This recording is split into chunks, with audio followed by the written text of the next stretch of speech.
of questions that I was handed.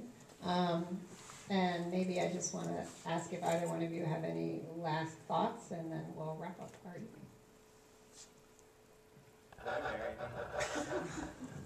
I think we both agree that there's a spectrum of tactics and that different things work. I think we both want to see that when anger is applied, it is thought about and applied tactfully and not just habitually overused. I think there's a lot of agreement on that front. That may come down to lots of different examples where, I would say, no, this is a tactless act, and JT might say, oh no, that's great. So just it would start breaking down to lots of specific issues because we have a lot of correspondence of values. So. Going back to what I said about rationality being the reason that our lives are a paradise compared to that of generations before us, that's important. If we're going to be a happy, healthy society, we have to increase the primacy of reason. In order to do that, we have to fight irrationality with everything at our disposal, tooth and claw, including any institution that props it up, which I know Ben is doing too. But the only response, it seems, to such a magnificent threat to the future of humanity as enshrined on reason is anger. The only reasonable response to stripping away the rights of homosexuals is anger.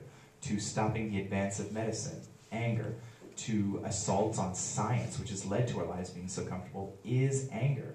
We need to be angry about these things. We need to show religious people that we are angry about these things.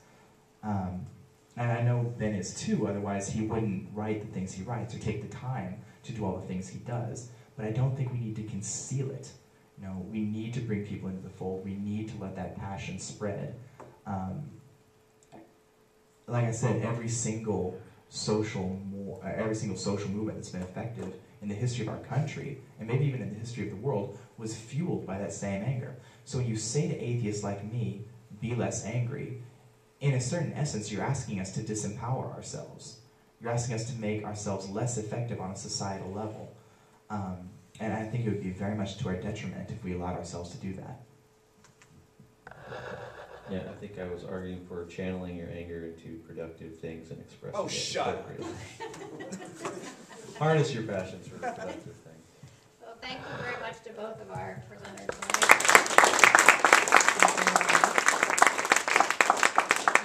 I hope that you can all come back in 2 weeks. So the way that we do these debates is the first Tuesday of the month we have a formal debate and question and answer, and then the third Tuesday of the month we come together and we actually have a follow-up discussion. I think maybe for our follow-up discussion we can not only maybe talk a little bit more about the pros and cons of these two positions, but maybe, if you have specific communication issues that you're struggling with and you'd like a good diplomatic or a good warrior answer, maybe we can help you with that, so hopefully it'll be useful. I also want to say that next month our debate will be on the comprehensive anti-bullying legislation that is currently before the Missouri legislature, which would specifically protect students against anti-gay bullying as well as other types of bullying.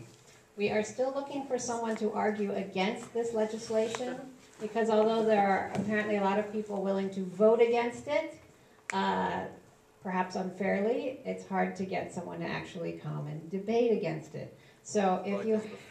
When there's accountability, people run away. Yes. Weird. So if you have any leads on someone who could take part in our debate, because I think it's important to explain the position of those who are against the legislation, please let Ben know afterward.